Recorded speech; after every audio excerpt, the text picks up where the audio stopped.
Bueno, aquí estamos.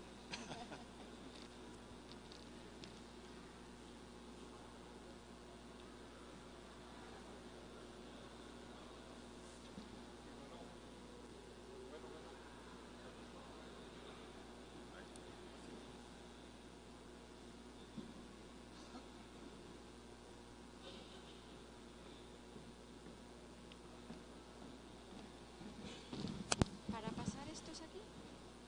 No sé. ¿Aquí será? Bueno, ahora mira.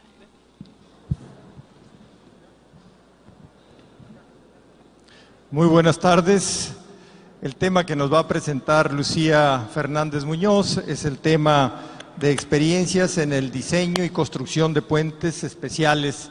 Estos puentes especiales son muy útiles aquí y bueno, en cualquier parte del mundo, pero principalmente nosotros con la topografía que tenemos, pues se han dado soluciones muy importantes de todo tipo, desde soluciones ambientales para no dañar tanto las partes vegetadas, como para salvar grandes claros. Voy a leer la semblanza curricular de Lucía. Es ingeniera de caminos, canales y puertos por la ETC de Caminos y Canales y Puertos de Madrid. Tiene un máster especializado en obras de fabricación por la Escuela Nacional de Puentes y Aceras de París. De febrero de 1994 a la fecha, trabaja en la oficina de proyectos de Carlos Fernández Casado, colaboradora en los proyectos realizados por la empresa, dentro de lo que destaca puentes sobre el río Nervión y para el metro de Bilbao, puente de Baix en Tarragona, puente Juan Boix sobre el río Azama en Santo Domingo, puente Las Lomas en la Ciudad de México, puente de Anjos en Angorra, paso superior de enlaces en Saltillo en México, puente Villalta en Ciudad de México, puente Barravieja en Acapulco Guerrero en México, paso elevado Rajigariyá en Sri Lanka, okay. Y Puente Real en Orizaba, México, con el proyecto y asistencia a la obra del puente atirantado de 80 metros de longitud. Bienvenido y adelante, Lucía. Hola, buenas tardes. En primer lugar, quiero agradecer a la organización la invitación para dar esta ponencia. En ella voy a hablar brevemente de varios puentes atirantados, entre ellos está el puente Orizaba, que se ha inaugurado en México al final del año pasado, y más ampliamente voy a hablar del puente de Barravieja, también en México, en el estado de Guerrero, que se acabó en el 2016. Todos estos puentes los hemos realizado el equipo de Leonardo Fernández Troyano, dentro de la empresa Carlos Fernández Casado, como han dicho. Esta empresa se formó hace 50 años por el ingeniero don Carlos Fernández Casado y poco después entraron a trabajar en ella Leonardo Fernández Troyano y Javier Manterola. Somos una empresa dedicada fundamentalmente a puentes, aunque también hemos hecho alguna otra estructura singular, y también hemos hecho estudios de rehabilitación de puentes y construcciones históricas.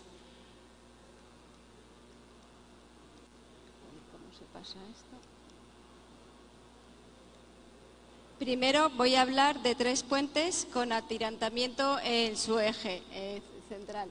El primer puente del que voy a hablar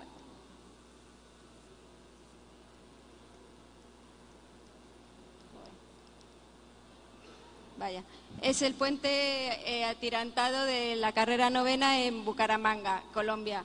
Este puente es un puente atirantado con 3 claros, el central de 292 metros y los 2 laterales de 129. El ancho del tablero es de 30 metros y la altura de pilas es de 52 y 72 metros desde el tablero al terreno.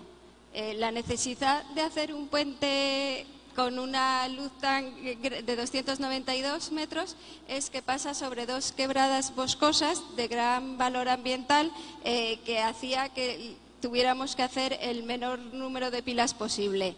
Esto, unido al ancho del tablero y que el sismo existente era grande, pues da lugar a un viaducto singular.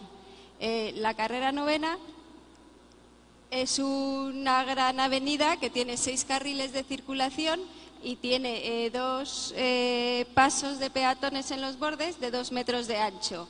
Esto, sumado a los espacios necesarios para las barreras y para los anclajes, da lugar a un ancho de tablero de 30 metros. El atirantamiento de este puente se hace en el eje, en un solo plano, porque permite resolver mejor la continuidad de la pila desde la cimentación hasta la coronación con un solo fuste. La altura de torre más pilas es una 113 metros y la otra 133. El puente está situado en una zona de alta sismicidad. Se realizaron varios estudios con configuraciones diferentes y al final lo que se decidió fue empotrar las pilas al tablero haciendo un pórtico longitudinal, dejando libres longitudinalmente en los estribos. Transversalmente se sujeta en estribos y en pilas. Se estudió el hecho de poner amortiguadores, pero realmente con la flexibilidad que teníamos conseguíamos, solo reducíamos un poco los movimientos longitudinales. Entonces decidimos no ponerlos porque suponía un ahorro. El elemento más singular de este puente es el tablero, debido a su ancho de 30 metros y a que está atirantado en su eje. Se ha resuelto mediante un cajón monocelular trapecial de 8 metros en la base inferior y 11 en la superior, y 2,8 metros de peralte. Este peralte está determinado fundamentalmente por la flexión transversal y la torsión que tenemos. Estas dimensiones dan lugar a unos voladizos laterales de 9,5 metros y una losa central entre almas de 9 metros. Esto obliga a hacer una triangulación con unos jabalcones exteriores y con una triangulación interior. Esta triangulación está cada 3,4 metros. Y en cambio los tirantes se anclan cada 6,4 metros. Por ello, la triangulación funciona de distinta forma en la línea que tiene tirantes con la que no la tiene. En la línea que tiene tirantes, el tirante está situado bajo la losa superior y tiene que resistir las cargas del tablero que se transmiten por las almas. Por tanto, las diagonales lo que hacen es transmitir esta carga desde la base de las almas a los anclajes mediante una tracción que se resiste con un cable de preesfuerzo. El nudo superior de la intersección se completa con un preesfuerzo transversal en la losa. En las triangulaciones donde no hay tirante, el comportamiento es inverso. Ya lo que se trata es de pasar la carga de la losa a las almas con una compresión. Las torres son prolongación de las pilas a través de los nudos rígidos. Tienen una forma pseudohexagonal y son constantes. Esta torre tiene una galería interior. El problema fundamental de esta torre, que es común a muchos puentes, es la tracción que se genera en las caras laterales de las torres debido a que los tirantes no se pueden cruzar debido a que están en el mismo plano y por ello se anclan en las caras opuestas. Además, se produce una flexión en estas caras debido a que el anclaje está en el centro. Lo que hicimos para recoger estos dos efectos fue hacer un cajón metálico que se conecta al concreto y que resiste estos esfuerzos. Este cajón metálico lleva alojados los anclajes. Es un cajón continuo en toda la zona de la torre, de los anclajes. Entonces soporta también cargas verticales. Este puente se construyó mediante voladizos sucesivos colados in situ mediante un carro de avance. Aquí vemos la ficha técnica del puente. El segundo puente del que voy a hablar es el puente de Arbicelay, que se encuentra en España y que se construyó en el año 2009. Tiene una longitud total de 429 metros y una altura máxima de calzada del orden de 25. Este viaducto pasa sobre el río Deva y sobre la carretera con una gran oblicuidad. Y además estos dos accidentes están muy próximos. Esto determinó que necesitáramos una luz de 140 metros.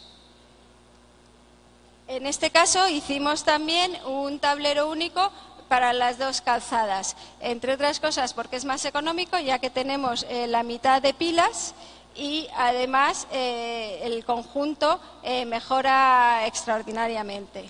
El cajón se apoya sobre una pila única que se ensancha en cabeza para dar estabilidad transversal al tablero.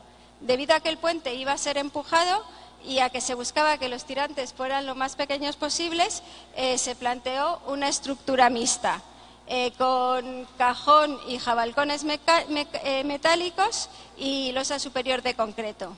El ancho del tablero en este caso es de 25 metros. El viaducto tiene 7 vanos de 31, 47, 59, 59, 140, 50 y 37 metros de luz. Es una viga con peralte continuo y que está atirantada en el claro principal y en los adyacentes mediante un haz de tirantes que se sitúa en el eje del puente con dos torres formadas por pilas metálicas verticales que se encuentran en la mediana. Estas torres están rellenas de hormigón autocompactable, de concreto autocompactable. El viaducto es curvo en planta con un radio del orden de 1000 metros. Donde más se acusó esta curvatura fue en las torres, porque se produce una flexión transversal que condicionó su dimensionamiento. La sección del tablero es un cajón metálico bicelular trapecial de 9 metros de ancho inferior y losa superior de concreto.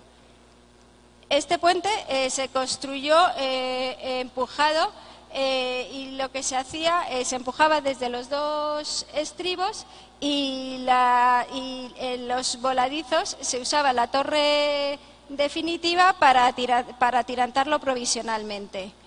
Una vez se cerraba en clave, se montaban los tirantes y se hacía la losa de concreto. Esta losa se construyó en dos fases. La primera se montaron unas prelosas sobre la parte central del cajón con un pequeño voladizo exterior y sobre ella se realizó el colado de la losa. Y luego se realizó el colado de los voladizos mediante unos carros contrapesados que se apoyaban en la losa ya construida. Esta es la ficha. El siguiente puente que voy a hablar es el Puente Real en Orizaba, que se inauguró en México, en Orizaba, en octubre del año pasado. Está en el estado de Veracruz.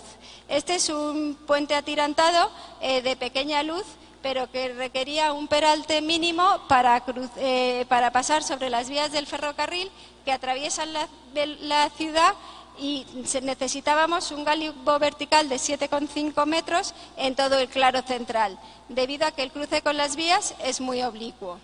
Además, la longitud de las rampas de acceso estaba limitado debido a los cruces con las calles adyacentes y su pendiente debía ser lo menor posible. Por todo ello, se decidió hacer un puente atirantado de 80 metros de claro principal con un peralte de 0,82 metros. El puente tiene 5 claros, es simétrico de 20, 35 y 80 metros. El trazado en planta se ha ajustado a las calles que confluyen en el cruce de ferrocarril, por lo que los claros laterales son rectos y el central es curvo, con un radio de 700 metros. La necesidad de dejar un carril a cada lado del del puente, y para poder hacer todos los movimientos bajo él, obligó a que solo se pudiera hacer el puente de un carril por sentido. En este caso, la solución utilizada frente al sismo fue la misma que en Bucaramanga. El tablero se empotró en las torres, formándose un pórtico que resiste el sismo longitudinal, y el sismo transversal se soporta en pilas y estribos y en las torres. En este caso, aunque las torres son bajas y no muy flexibles, dado el tamaño del puente, era más económico dimensionar las torres para soportarlos que poner amortiguadores.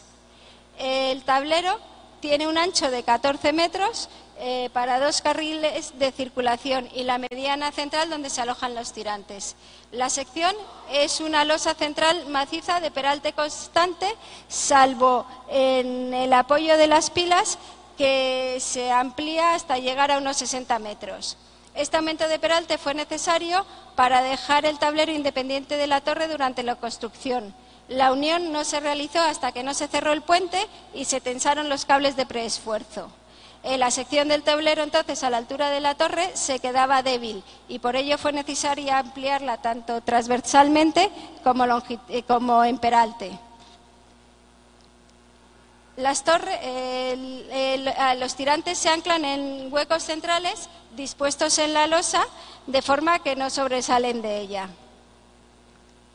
Las torres tienen una altura total de 25,5 metros, 16,5 sobre el tablero. Debido a reducir transversalmente las dimensiones lo máximo posible, se decidió no anclar los tirantes en ellas, haciéndolos pasantes, y para ello hubo que abrir en cabeza la torre para albergar las sillas. Se ha utilizado el mismo sistema de sillas que se utilizó en el puente de Grijalba. Estas sillas permiten fijar los tirantes a las torres para soportar las cargas vivas, además de poder sustituir los tirantes sin alterar las torres. Esto se consiguió haciendo las sillas con un doble tubo, uno exterior unido a la torre mediante las chapas perforadas y otro interior donde se alojan los cables de los tirantes. En los extremos de las sillas, fuera de la torre, se disponen anclajes en los cables pasantes para resistir las variaciones de cargas en los tirantes producidas por las cargas vivas. Estos anclajes se fijan a la torre mediante una tuerca, una rosca que se solidariza con el tubo fijo de la silla, que es el que está conectado al concreto. Los anclajes consisten en unos cilindros metálicos con nervios anulares interiores que, una vez tensados los tirantes, se rellenan con resina. Las pilas intermedias se abren en cabeza para alojar los apoyos dispuestos en ellas. En estas pilas se produce un tiro que se recoge mediante unas barras de preesfuerzo.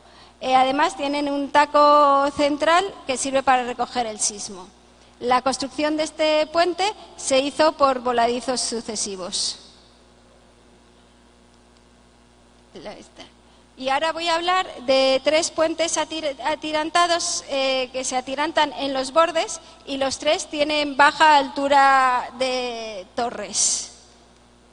El primero de ellos es el puente Juan Bosch sobre el río Zama en la República Dominicana, que se construyó en el 2002. Este puente está en la ciudad de Santo Domingo y es el desdoblamiento del puente Juan Pablo Duarte. Este es un puente colgante metálico construido en los años 50 del siglo XX con un claro principal de 180 metros. El que fuese el desdoblamiento fue una condición fundamental en el proyecto, ya que ambos puentes se estorban tanto físicamente como visualmente. Se hizo un estudio de los 2 puentes para el viento mediante modelos seccionales. Se estudió el puente nuevo por separado y la interacción del uno sobre el otro. La conclusión fue que no había ningún problema de inestabilidad. El proyecto del nuevo puente se basó en 2 ideas fundamentales. Una de ellas era hacer un puente actual y el otro que se adaptara, que armonizara con el puente existente. Se decidió no duplicar el puente colgante porque actualmente un puente de 180 metros de claro es pequeño para un puente colgante, y se decidió entonces hacer un puente de concreto atirantado. Y entonces, el puente atirantado se realizó con el mismo contorno que el puente existente, por lo que la altura de torre es prácticamente la mitad que la que tiene un puente atirantado convencional, lo que obliga a un tablero más rígido. El tablero está formado por dos cajones de borde unidos por vigas transversales y por la losa. Esta solución es típica en los puentes con atirantamiento en los bordes y que nosotros hemos utilizado a menudo. Los cajones tienen un peralte que varía desde los 4 metros en apoyo a 2,50 en la mayor parte del claro principal. En los claros laterales va perdiendo peralte hasta llegar al extremo con unos 50 metros, el mismo que tienen los viaductos de acceso hechos con traves prefabricadas. Pero esta rigidez no es suficiente para que el puente pueda considerarse extradorsal, ya que los tirantes tienen oscilación de tirante y no de preesfuerzo y no de extradorsal.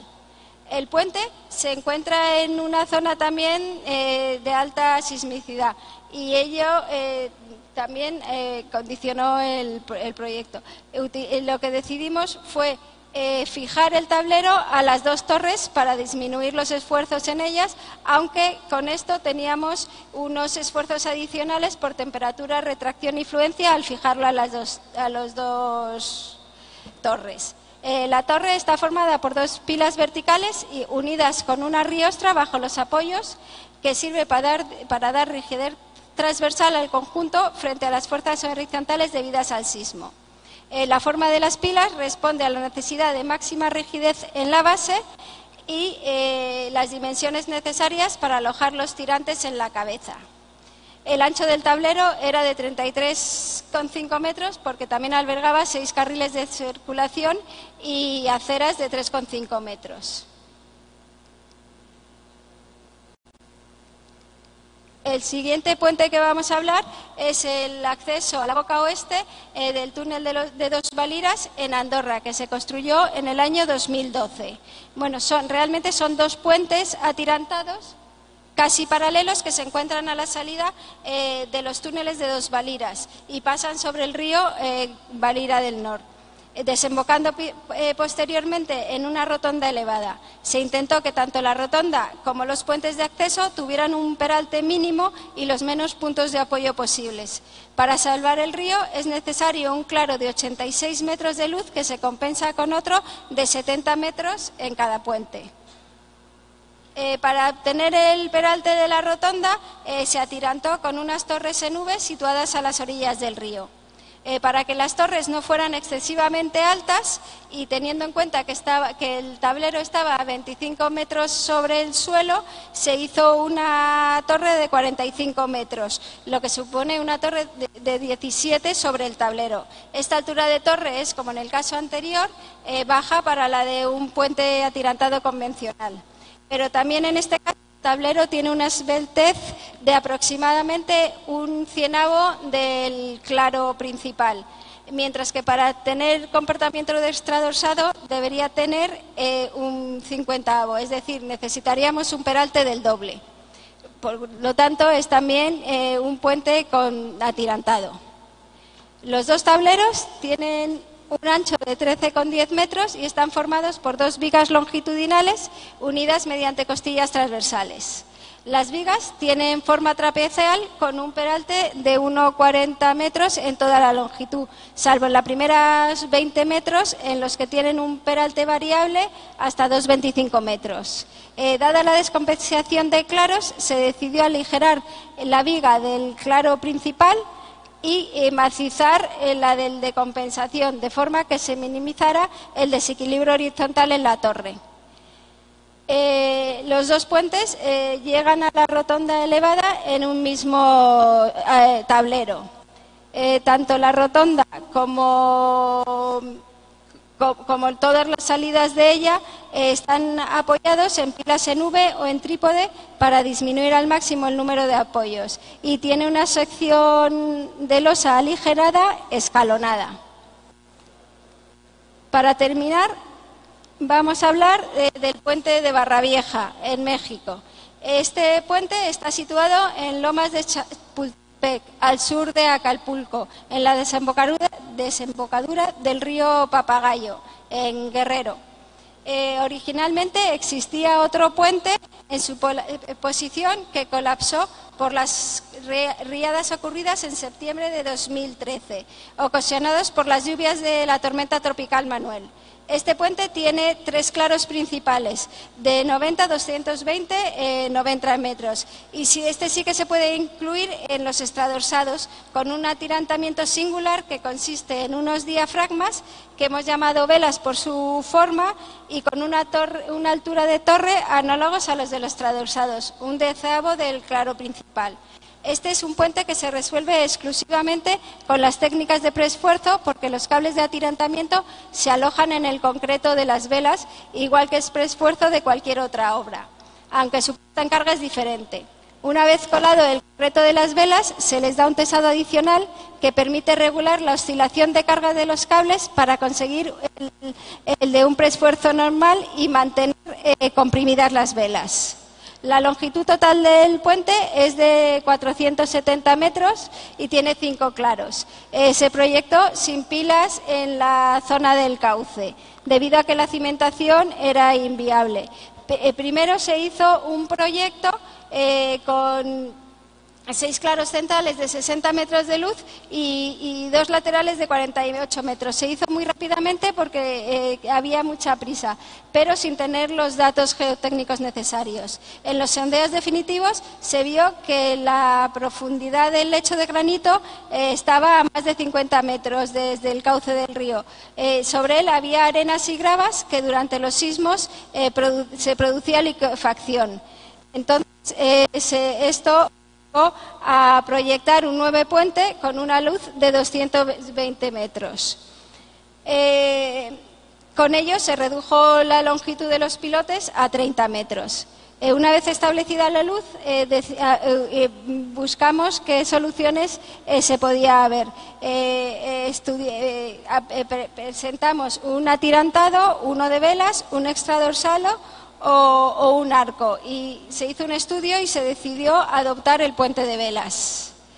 Dentro de los atirantados, el de velas es el único que requiere exclusivamente una tecnología de concreto preesforzado, porque en el atirantamiento clásico se necesitan anclajes especiales para resistir la fatiga debido a la amplitud de las tensiones en los tirantes y protecciones especiales en los cables exentos.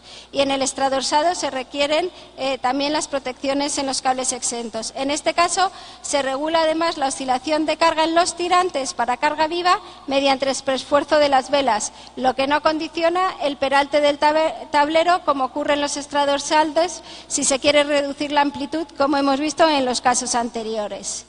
El puente tiene una longitud total de 470 metros con 5 claros de luces de 30, 40, 90, 220 y 90 metros. Otro problema que se planteó en este puente fue el método de construcción. El río Papagayo no suele llevar un gran caudal, salvo cuando hay tormentas. Entonces no se podía colocar obra falsa. Además había mucha prisa para su construcción. Entonces se decidió empujar. Para ello se usó una nariz metálica de 33 metros y se colocaron 5 pilas provisionales para que los claros el claro máximo fuera de 55 metros. El sistema para soportar el sismo en este puente fue mediante amortiguadores longitudinales en el estribo 1 y amortiguadores transversales en cada una de las pilas y estribos, obteniéndose desplazamientos longitudinales del orden de 29 centímetros y transversales de 37. Se llegó a este sistema debido a que en este caso la altura de las pilas es baja, por lo que resistir el sismo en ellas no es adecuado, ya que no se tiene la flexibilidad suficiente. Aquí vemos el amortiguador longitudinal en el estribo 1 y aquí vemos el amortiguador transversal. Bueno, aparte vemos los apoyos definitivos bajo la torre y los apoyos provisionales para el empuje. Como antes han hablado, para asegurar el recentrado del puente, en este caso lo que se usó fueron apoyos pendulares en cada una de las pilas y además con esto se aumenta el amortiguamiento. Ahora vamos a hablar de los diferentes elementos del puente. El tablero está formado por 2 vigas cajón longitudinales conectados por la losa y las costillas. Las costillas tienen un peralte de 2 metros y están situadas cada 5 metros. Los cajones tienen un peralte de 3,10 metros y un ancho de 2,45. Por la configuración de las luces existe un tiro en la pila 3. Este tiro era muy elevado, por lo que se decidió rellenar el cajón en 20 metros a los lados de la pila. Pero con esto no fue necesario. Hubo que poner además unas pilas, unas barras para recoger el tiro que quedaba. El problema es que estas barras tenían que aguantar también, tenían que permitir el desplazamiento. Por lo tanto, se alojaron en ductos cónicos cuya radio inferior en la base es el movimiento mayor que teníamos. Además, se pusieron unas torcas esféricas de forma que las barras funcionaran como bielas. En las torres de atirantamiento se puede diferenciar 2 elementos, la torre y las pilas. Las pilas están independizadas del tablero, ya que el tablero se apoya en las torres y la torre, en cambio, está empotrada en el tablero. En el diseño de las pilas, tanto las pilas bajo torres como el resto de las pilas, se tuvo en cuenta que su forma debía ofrecer la menor resistencia al agua en caso de crecida. Este criterio se aplicó también a las cimentaciones para evitar socavaciones y entonces se remataron con unas circunferencias en cada uno de los extremos en la dirección del río. Las pilas tienen una forma, tienen 2 fustes independientes y en la base tienen una forma irregular que se transforma en un rectángulo en la base superior donde se ponen los apoyos. En la parte superior están unidas mediante una riostra, que es donde se colocan los amortiguadores, y que también sirve para poner los apoyos provisionales durante el empuje. La torre tiene una altura de 21,5 metros y son 2 fustes verticales en sentido longitudinal e inclinados hacia el eje del puente en sentido transversal, unidos por una riostra en la zona superior. La dimensión longitudinal de las torres varía según la circunferencia abriéndose en cabeza, mientras que transversalmente es constante. Las dimensiones de la sección inferior son de 3 metros en sentido longitudinal por 2,5 en sentido transversal. Los tirantes son cables continuos formados por unidades de preesfuerzo de 28 de 0,6. Hay 20 unidades por haz y están alojados en las velas mediante ductos de preesfuerzo. Pasan a través de la torre por una silla formada por 20 tubos de acero curvados dispuestos en 5 filas. El radio de los tubos es igual o mayor de 5 para evitar tensiones de incurvación excesivas. El resto de las pilas tienen también forma hexagonal en la base, que además están unidas y luego se separan en 2 fustes. En la parte superior están unidas por una riostra, que es donde se dispone el amortiguador transversal y que además está en tracción para recoger la tracción que se origina por la inclinación de los fustes. Dado el tamaño de las pilas, se decidió aligerar la zona inferior dejando unas paredes de 0,50 metros. Estas son las pilas provisionales que se dispusieron para hacer el empuje. Están formadas por 4 tubos que se arriostran entre sí. Las velas son los elementos más singulares del puente. Cada una tiene forma triangular y es de espesor variable. El espesor en cabeza es de 1,48 metros y en el tablero de 0,36. La unión de la vela con el tablero comienza a 30 metros de la torre y tiene una longitud de 56,3 metros. La construcción de la vela se hizo en 13 fases. Para el colado se dispuso una obra falsa en el triángulo que quedaba junto a la torre, ya que no podía realizarse el colado en voladizo porque introducía unos esfuerzos en el tablero que no se podían resistir. La última fase de las velas fue la conexión con la torre. Hasta ese momento el comportamiento del puente era el de un atirantado, pero una vez se conectaron las torres a la vela, el tesado adicional de los tirantes sirvió para introducir una compresión en ellas. Esta compresión tiene un doble efecto en servicio. En primer lugar, sirve para evitar las tracciones que produciría la carga viva en las velas si no se preesforzaran, y en segundo lugar, al comprimirlas, se reduce la oscilación de tensiones en los cables al colaborar la compresión de las velas. En el estribo 1 es donde se coloca el amortiguador longitudinal y también un amortiguador transversal. En él está situado el parque de prefabricación, que tiene una longitud de 62 metros. En el estribo 2 se colocan solo un amortiguador transversal, pero en este estribo se produce, además de un apoyo, se produce tiro. Y como tenemos que permitir los desplazamientos que se producen, se hizo un marco que permitían el desplazamiento y el apoyo y el tiro. Este marco estaba unido al tablero y pasaba a través del muro del estribo. La junta que tuvimos que poner es una junta tipo fuelle, ya que tenemos desplazamientos longitudinales y transversales del mismo orden. Bueno, ahora vamos a hablar de la construcción. Como hemos dicho, se hizo mediante empuje para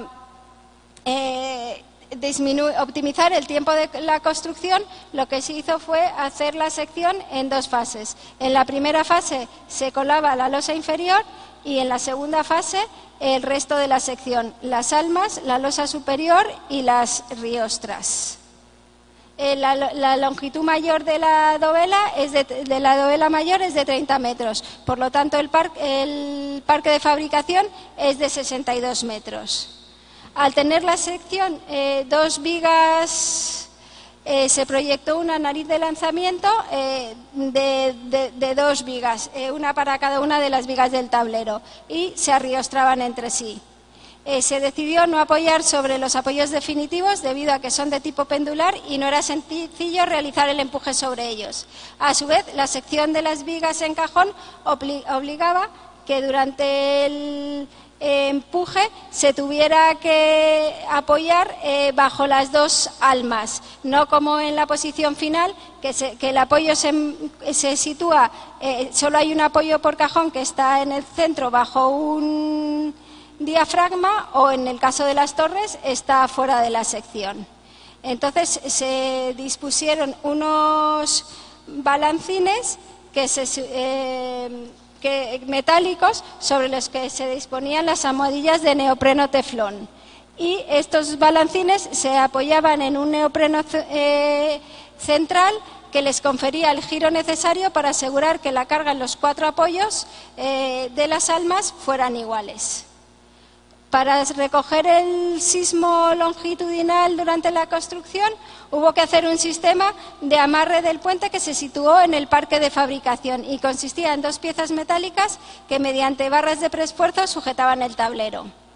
Esta carga se transmitía a partir de estas piezas al parque de fabricación, que dada su longitud y número de pilotes lo resistía. Para recoger el sismo perdón, ahí se veía. Para recoger el sismo transversal durante la construcción se diseñaron unos topes transversales, que eran unas piezas metálicas que se colocaron en todas las pilas, incluidas las provisionales, que se unían a estas mediante barras de preesfuerzo. Una vez finalizado el empuje, se procedió a montar los tirantes. Primero se terminó de hacer las torres y luego se montaron los tirantes y se tensaron. Cuando un apoyo provisional se despegaba, se retiraba para que no se volviera a apoyar. El colado de las velas se hizo en diferentes fases, entre las cuales se hacían retensados de los tirantes para compensar su peso. La última fase de las velas, se procedió a realizar el retensado final con el objetivo de precomprimirlas y dejar el puente terminado. Y aquí tenemos una foto del puente terminado. Aquí está la ficha técnica y muchas gracias por vuestra atención.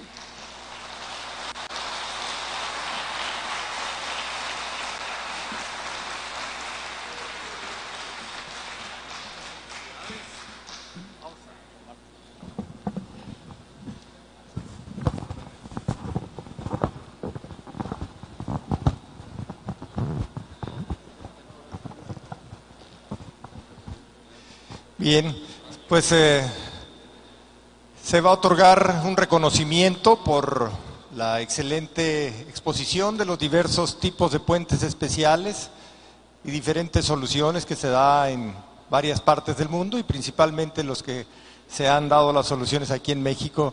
Muchas gracias, Lucía. La Asociación Mexicana de Vías Terrestres te otorga este reconocimiento y también se otorga los puentes que se han hecho en México. Muchas felicidades.